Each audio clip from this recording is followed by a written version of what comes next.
A tutti voi buonasera e ben trovati a questa edizione del telegiornale di Telefriuli. Sicuramente è troppo presto per cantare vittoria e non è certamente questo il momento di abbassare la guardia, anzi sempre grandissima attenzione al rispetto delle regole, delle misure restrittive. C'è però qualche segnale che lascia ben sperare, che riguarda ad esempio l'incidenza dei casi Covid in Friuli Venezia Giulia e poi buone notizie arrivano anche sul fronte delle terapie intensive. Ma cominciamo proprio dall'incidenza che oggi è arrivata a quota 50 casi ogni 100.000 abitanti in Friuli Venezia Giulia e poi alcune novità che riguardano la campagna vaccinale. Il Friuli Venezia Giulia inizia a vedere la luce bianca alla fine del tunnel. Con i dati di oggi relativi all'evoluzione della pandemia, la nostra regione ha un'incidenza media di 50 casi ogni 100.000 abitanti negli ultimi 7 giorni.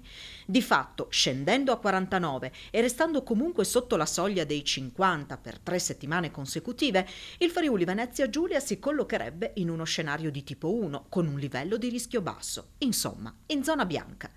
È decisamente troppo presto per cantare vittorie e sicuramente non è il caso di abbassare la guardia, ma è comunque un segnale. Sul fronte della campagna vaccinale, oggi sono state aperte le agende per la prenotazione del vaccino anti-Covid a favore degli operatori ed educatori che presteranno servizio nei centri estivi in partenza dal mese di giugno e anche per quanti avranno accesso alle strutture e collaboreranno con gli enti gestori nell'organizzazione e nella conduzione delle attività per i minori. Lo hanno fatto sapere il vicepresidente della regione Riccardo Riccardi e l'assessore Alessia Rosolen. È stato poi raggiunto il target delle 2000 prenotazioni per la 2 giorni di vaccini sabato e domenica a Villa Manin, riservata alla categoria 60-79 con il vaccino monodose della Johnson & Johnson. Riccardi ha osservato che si tratta di un segnale incoraggiante che riguarda una fascia d'età che ha registrato una statistica significativa relativamente ai ricoveri nelle terapie intensive. A fronte di questa adesione, l'azienda sanitaria universitaria Friuli Centrale ha deciso di allargare l'offerta con ulteriori 240 dosi suddivise nelle 2 giornate. Quanto all'allungamento dei tempi tra la prima e la seconda somministrazione dei vaccini Pfizer e Moderna, il vicepresidente Riccardi fa sapere che nulla cambia per chi ha già il secondo appuntamento prenotato. Chi ha effettuato la prima inoculazione in questi primi giorni della settimana si è già visto fissare il secondo appuntamento a distanza di circa un mese. Si arriverà gradualmente a 42 giorni. E sono 70 oggi in Friuli Venezia Giulia i nuovi casi Covid. Su 3.499 tamponi molecolari sono stati rilevati 50 nuovi contagi, l'1,43% di positività, e su 2.447 test rapidi antigenici 20 i casi rilevati in tutto, lo 0,82%. Oggi si contano 2 decessi, i ricoveri nelle terapie intensive scendono a 20, si riducono a 136 quelli negli altri reparti. Calano a 6.082 le persone in isolamento. E poi c'è la situazione appunto nelle terapie intensive. Entro 2-3 settimane le terapie intensive Covid del Friuli Venezia Giulia potrebbero essere chiuse. Restano 18 i pazienti accolti tra l'ospedale di Udine e quello di Trieste. Facciamo il punto della situazione. E vediamo qual è la situazione in terapia intensiva Covid all'ospedale Santa Maria della Misericordia di Udine. Oggi finalmente siamo scesi sotto le 10 unità ricoverate in terapia intensiva, ne abbiamo 9. Ho parlato tra l'altro anche col mio collega di Trieste, ce n'è 9 anche a Trieste. Adesso noi abbiamo chiuso, è stato chiuso Palmanova, Pordenone. A Udine sono state chiuse 3 delle 4 terapie intensive, situazioni logistiche di terapia intensiva dedicata ai Covid, e a Trieste continuano anche loro a mantenere la terapia intensiva Covid aperta. Stiamo cominciando a vedere colori rosei, ecco, da questo punto di vista. Certo è che ci restano dei pazienti che sicuramente richiederanno ancora alcune settimane, ammettendo che non ci siano altri ingressi io penso che ci andranno almeno 2 o 3 settimane per votare le terapie intensive. Certamente se guardiamo la storia di questa pandemia, di questa malattia, l'unica cosa certa è che il virus, come tutti i virus, ha dimostrato che è in grado di cambiare. È partito cinese, è diventato inglese e adesso sta assumendo altre nazionalità. Questo cosa ci dice? Ci dice che sicuramente anche il prossimo inverno avremo a che fare con questa patologia.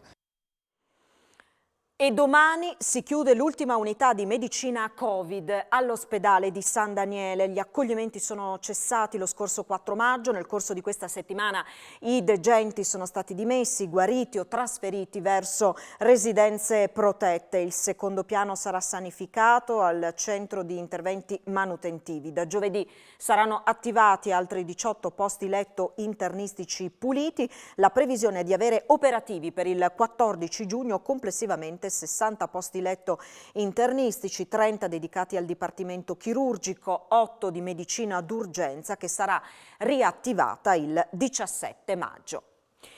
E come diceva Amato De Monte, c'è la questione delle varianti. Sono state individuate nella nostra regione anche quella sudafricana e quella colombiana. Torna così a crescere la preoccupazione per la possibile diffusione di mutazioni che possano aggirare i vaccini. Ma secondo l'epidemiologo Simon, i nuovi ceppi del virus sono sotto controllo. Sentiamolo.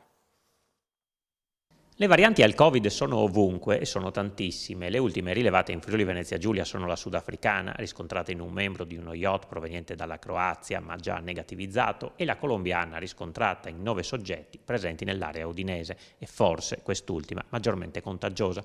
Mutazioni che vengono tenute sotto controllo e al momento non devono allarmare troppo, secondo l'epidemiologo Giorgio Simon. Le varianti sono assolutamente tutte mappate, controllate, c'è un sito su cui si possono trovare aggiornate giorno per giorno tutte le cose che le riguardano.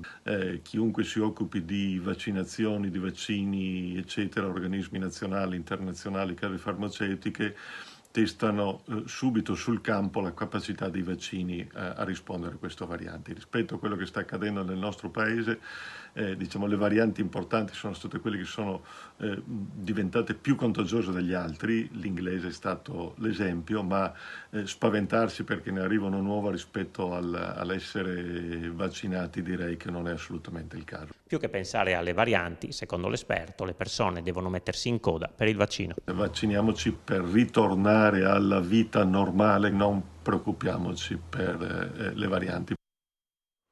Spostamento del coprifuoco alle 23 e modifica dei parametri per la classificazione dei colori delle regioni sono i 2 temi rispetto ai quali si attendono indicazioni da Roma e sulle quali il presidente Fedriga ha già detto la sua. Le decisioni sul coprifuoco è probabile saranno prese dopo il monitoraggio della cabina di regia del 21 maggio. Troppo presto, venerdì questo, per decidere se posticipare o meno l'orario attualmente fissato alle 22. Ci si attende che solo la prossima settimana saranno misurabili gli effetti sulla curva dei contagi del piano delle riaperture scattato il 26 aprile. D'altro canto, l'esecutivo nazionale sarà impegnato per un tagliando sul coprifuoco a metà maggio. Non è escluso che dopo il monitoraggio di questa settimana il weekend sia tempo di riunioni e confronti sul tema, con qualche novità già da lunedì. Le regioni, guidate da Massimiliano Fedriga, hanno presentato al governo la propria proposta in cui chiedono di accorciare di un'ora, portandola alle 23, il divieto di spostamenti. Sia il ministro della Salute Speranza che il premier Draghi frenerebbero però rispetto a questa ipotesi. Domani invece è in programma il vertice tra regioni e governo sui parametri alla base della classificazione del livello di rischio dei territori e dunque dei colori. Il comitato tecnico scientifico sta lavorando alla revisione assieme ai tecnici delle regioni. Il presidente Fedriga aveva sottolineato nei giorni scorsi l'inaffidabilità dell'indice RT, che a fronte di una bassa incidenza di casi schizza in alto a fronte di pochi contagi in più, con il rischio di nuove chiusure. La proposta delle regioni, sulla quale si sta lavorando, è di tenere in maggiore considerazione l'incidenza e l'RT ospedaliero. In questo modo si eviterebbe il facile ritorno in arancione per i territori in bilico. Saracinesche abbassate per 10 minuti per chiedere la revoca delle chiusure nei fine settimana. Questa la protesta che ha riguardato il Friuli e tutta Italia dei punti vendita che sorgono all'interno dei centri commerciali. La protesta è andata in scena anche al Cittafiera di Martignacco. Chiedono l'immediata revoca delle misure restrittive che da oltre 6 mesi impongono la chiusura dei negozi nei giorni festivi e prefestivi. Una protesta che vuole dare voce ai 780.000 posti di lavoro in Italia. Solo il Cittafiera conta al suo interno 1.700 persone che vi operano. È un piccolo segno e uno stimolo perché le persone capiscano che stiamo lavorando in sicurezza e come lavoriamo in sicurezza dal lunedì e venerdì possiamo farlo anche il sabato e la domenica. Il weekend per noi è il momento di maggiore introito ovviamente e quindi è molto penalizzante. Diciamo che stiamo sopravvivendo a questa situazione che però non troviamo assolutamente giusta. La perdita veramente si sente ed è parecchio, più di 50% si sta perdendo appunto perché i sabati e domeniche e prefestivi siamo chiusi, mentre il centro storico è aperto e magari flusso di gente che avevamo qui sabati e domeniche non ce n'è più. Ho l'attività sia qui al centro commerciale Cittafiera perché credo molto nei centri commerciali, da 3 anni siamo presenti qui e da 18 a Udine. A Udine teniamo aperto nei weekend, è riaperto a norma con tutti i distanziamenti e tutto quanto, però l'assembramento che c'è nelle città naturalmente qui al Cittafiera non c'è e non c'è una ragione sanitaria perché qui non si possa tenere aperto, abbiamo tutto a norma.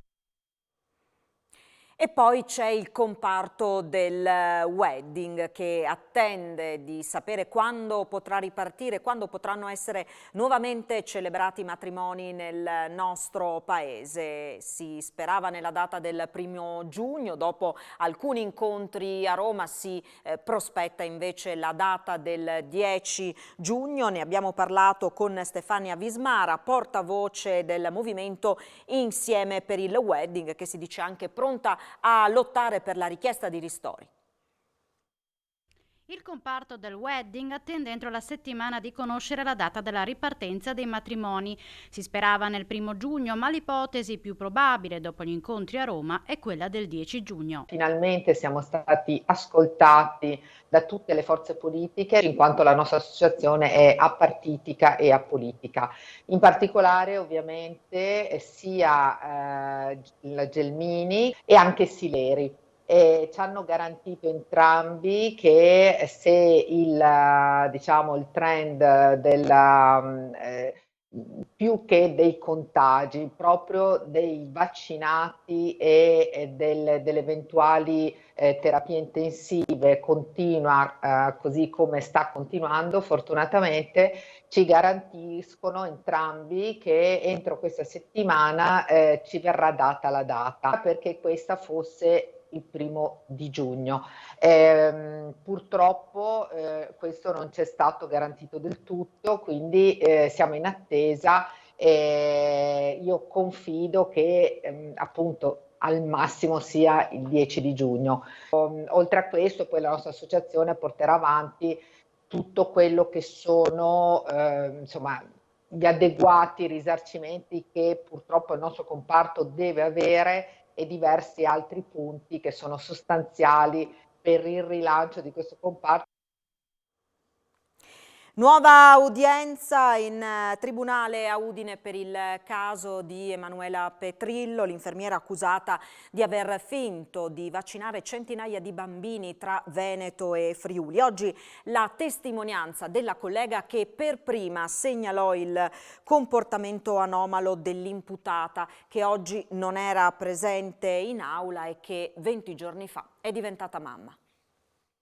Copriva con la mano sinistra la siringa mentre vaccinava. L'ago non penetrava se non per 1-2 mm e lo stantuffo non arrivava a fine corsa. È stato questo modo di operare di Emanuela Petrillo, l'infermiera accusato di aver finto di vaccinare centinaia di bambini tra Treviso, Udine e Codroipo, ad aver insospettito Silvia Poll, sua collega di studi e per 2 giorni di lavoro, che nel 2016 fece la prima segnalazione riguardo al modo anomalo con cui Petrillo somministrava il farmaco vaccinale e che oggi è testimoniato al Tribunale di Udine. Chiamata a deporre dal PM Claudia Danelon, la testimone ha spiegato di essere rimasta colpita, mentre collaborava con Petrillo a Treviso facendo le anamnesi, dal fatto che l'8 giugno 2016 i bambini non piangevano e di aver notato lo strano comportamento della collega. Stando al racconto, l'imputata si dirigeva dal carrello dei medicinali all'utente con la mano dietro la schiena e quando buttava la siringa faceva un movimento con la mano come per svuotarla. Poi, osservando un contenitore per i rifiuti speciali utilizzato quel giorno solamente dall'imputata, si accorse che c'erano ancora liquido nelle boccette e nelle siringhe e goccioline sulle pareti. Di qui, dopo qualche giorno, la segnalazione alla coordinatrice e quindi all'USL di Treviso. Chiamati dalle parti civili, sul banco dei testimoni sono saliti, oltre ai genitori di 2 bambini, il dottor Andrea Iob, che ha descritto il lavoro della task force di cui era componente, che si è occupata dell'emergenza vaccinale in Friuli, riguardante 5.400 utenti dopo che è esploso il caso, e Stefano Miceli, allora coordinatore degli assistenti sanitari di Udine. Quest'ultimo ha sottolineato come Emanuela Petrillo fosse particolarmente sollecita a convincere gli indecisi a far vaccinare i figli. Per questo il caso fu particolarmente devastante per i colleghi e come fosse cresciuta la diffidenza nei confronti dei sanitari dopo le notizie di cronaca da parte dei genitori dei bambini vaccinati da Petrillo, tanto che alcuni di loro chiesero di riprendere col cellulare la nuova somministrazione. La testimonianza penalmente rilevante, spiega Danelon, è la prima assieme alle analisi da noi volute sull'assenza degli antigeni del morbillo nei bambini, circa 200, ai quali sarebbe stata somministrata da Emanuela Petrillo solo la prima dose di vaccino. Le altre testimonianze di oggi descrivono le conseguenze del fenomeno. Da canto suo, il difensore dell'infermiera, l'avvocato Paolo Salandin, ha fatto notare come in Friuli, diversamente dal Veneto, le nuove vaccinazioni furono fatte senza verificare l'assenza di antigeni negli utenti, procedura che dal punto di vista giudiziario toglie fondamento all'alto numero di interessati. Oggi Emanuela Petrillo, diventata mamma di un maschietto 20 giorni fa, non era in aula ma potrebbe comparire nella nuova udienza fissata per il 22 giugno.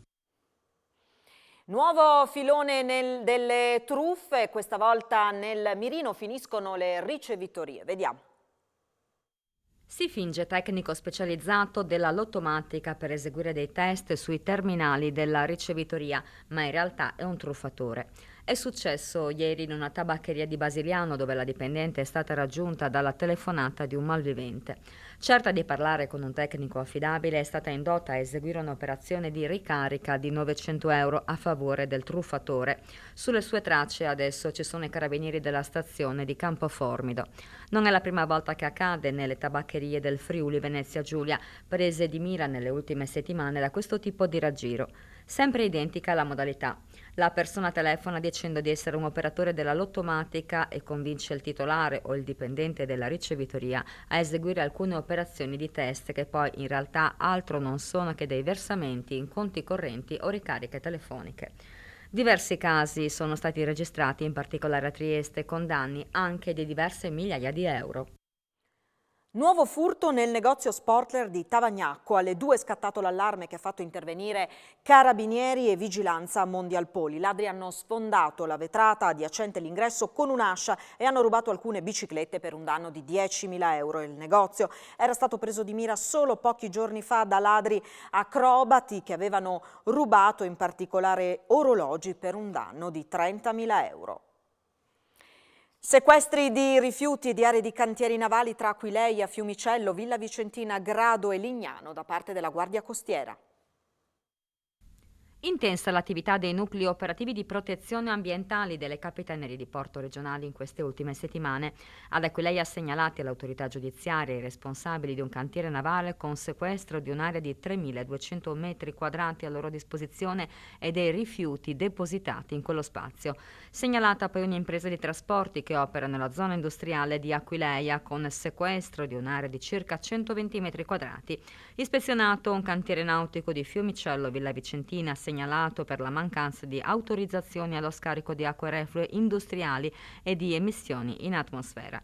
A Grado Sigilia, un cantiere nautico in zona Primero per assenza di autorizzazione allo scarico di acque reflue e anche in questo caso di emissioni in atmosfera e per non aver trattato correttamente rifiuti prodotti dall'attività manutentiva e di riparazioni navali.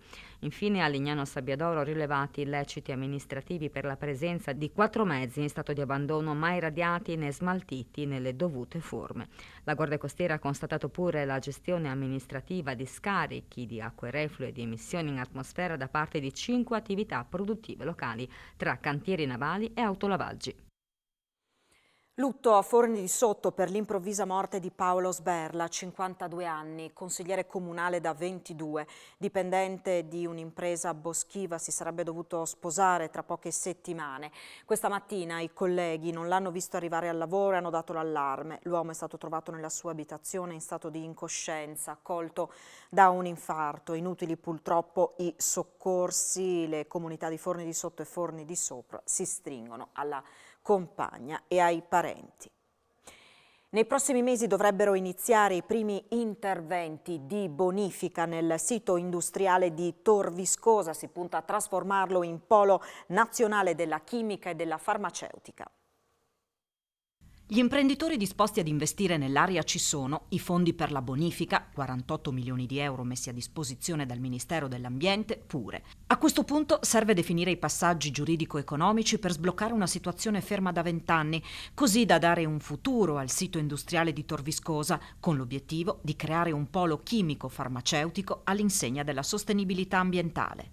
È quanto emerso dal tavolo tecnico riunitosi questa mattina nella sede della Regione a Udine, al quale hanno preso parte gli assessori regionali alle attività produttive Sergio Bini, all'ambiente ed energia Fabio Scoccimarro, la presidente di Confindustria Udine Anna Mareschi Danieli, il direttore del COSEF Roberto Tomè e il sindaco di Tor Viscosa Roberto Fasan. Parliamo di un'area di oltre 1 milione di metri quadri di superficie, un'area complessa, complicata, che però storicamente ha dato tanto al territorio. Quello che vogliamo noi è sbloccare una situazione ormai ferma da 20 anni, una situazione sicuramente non semplice. Ci sono già diversi imprenditori interessati all'area. La nostra volontà è quella di creare un polo chimico-farmaceutico per l'area. C'è già un protagonista, ci sono già dei protagonisti importanti, bisogna solo sbloccare determinate cose e noi ci siamo. Contiamo già nei prossimi mesi di dare concretezza a tutte queste idee che sono sul tavolo, quindi iniziare con un primo lotto di bonifiche importanti. Ricordiamo che sono a disposizione 48 milioni di euro e quindi quelli vanno utilizzati e sono a disposizione del Ministero dell'Ambiente, quindi in delega amministrativa le avrà la Regione. Poi per quanto ci riguarda per la sostenibilità, quell'area, oltre che essere un nuovo sito industriale che sarà uno dei fiori all'occhiello della nostra regione, non solo in Italia ma in Europa, contiamo di coprire circa 700.000 metri quadri di discariche con un parco fotovoltaico. Isaia Gasparotto si è dimesso dalla carica di presidente di Ambiente Servizi, la società pubblica che si occupa della raccolta di rifiuti in larga parte dei comuni del Friuli occidentale. L'addio alla società arriva in seguito ad un clima di tensioni degli ultimi giorni dopo la sua presa di posizione contro l'insediamento della Kronospan in zona industriale Ponte Rosso, a suo dire fortemente dannosa per l'ambiente, il che lo ha portato anche all'espulsione da Confindustria Alto Adriatico per divergenze con i vertici. Ed ora alcune novità che riguardano il gioco d'azzardo. Il 92% dei locali dove sono presenti delle macchinette dovrà dismetterle entro fine agosto, mentre l'86% delle sale da gioco dedicate dovrà spostarsi in altro luogo entro il 2022. Il quadro è emerso dallo studio presentato dall'Università di Udine, realizzato in 3 anni da Andrea Garlatti e Silvia Iacuzzi durante i lavori della terza commissione consigliare richiesta da Andrea Ossai del Movimento 5 Stelle per fare il punto sulla legge sul gioco d'azzardo che impone un'area di rispetto di 500 metri da luoghi sensibili come scuole o chiese. Emerge un dato economico importante, in quanto per i locali ogni macchinetta rappresenta un indotto di circa 5.000 euro all'anno per chi la ospita e di 120.000 euro per chi la fornisce. Tendenzialmente i locali che le ospitano ne tengono 3 e per molti è un'entrata che consente di pagare lo stipendio part-time a una dipendente. In realtà dal 2015 al 2019 il numero di slot è calato del 35%, arrivando al 31 dicembre 2019 a 5.410 apparecchi e sono ospitate soprattutto in comuni di passaggio e in luoghi montani, il tasso più alto rispetto alla popolazione è a Riesutta. Le slot, si tratta di macchinari con funzioni limitate e vincite al massimo di 100 euro, sono soprattutto nei bar con 1000 locali, poi nelle rivendite di tabacchi con 138 esercizi commerciali. Le sale da gioco dedicate sono 149, qua la vincita può arrivare anche a 5.000 euro. Complesso il ristoro, in alcune regioni c'è stato il taglio della Tari, in Lombardia del 50%, una partita che in FVG varrebbe circa €500.000. Tra le proposte anche la possibilità alternative per i locali di attivare nuovi servizi come ad esempio quelli della pubblica amministrazione con la stampa dei certificati. Articolata poi la discussione tra i consiglieri per comprendere come conciliare l'aspetto economico con quello sociale, tema che sarà affrontato in una commissione ristretta. Ed ora parliamo dell'avvio della ZTL a Udine, tutto rimandato al 2022.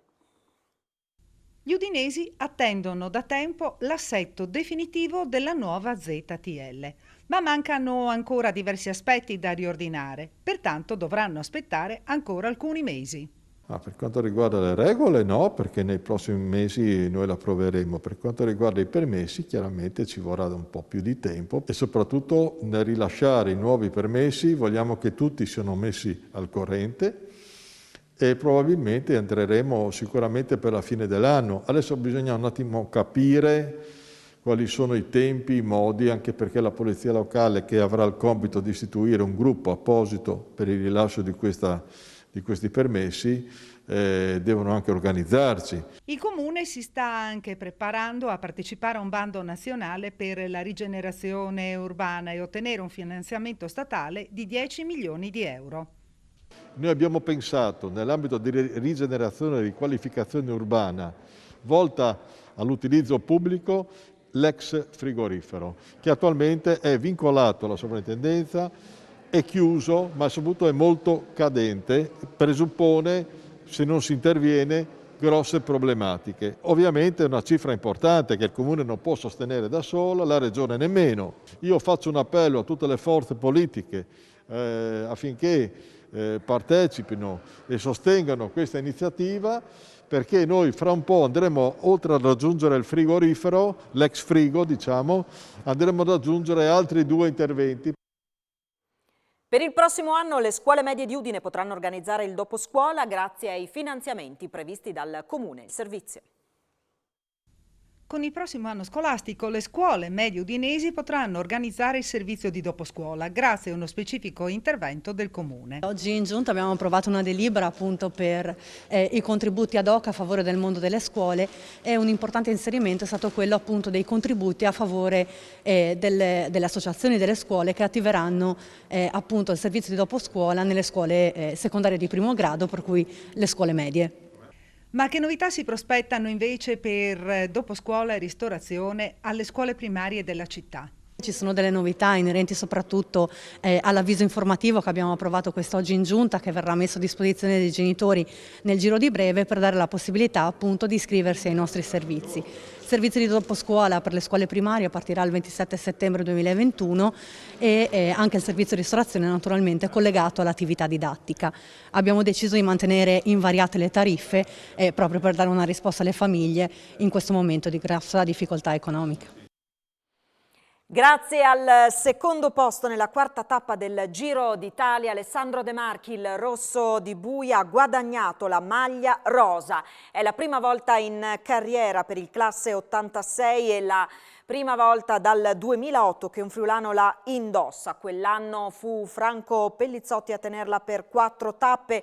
Arriva dopo 11 anni di fatica, ha detto De Marchi, sull'orlo del pianto a Rai Sport. La dedico a me stesso e a mia moglie Anna. Del grande risultato si parlerà tra poco, subito dopo il TG a Sport FVG. Parleremo naturalmente anche del prepartita tra Napoli e Udinese in programma alle 20:45, match che seguiremo in diretta con Poltronissima a partire dalle 20:30. Noi ci fermiamo qui, grazie per averci seguito, buon proseguimento di serata, arrivederci.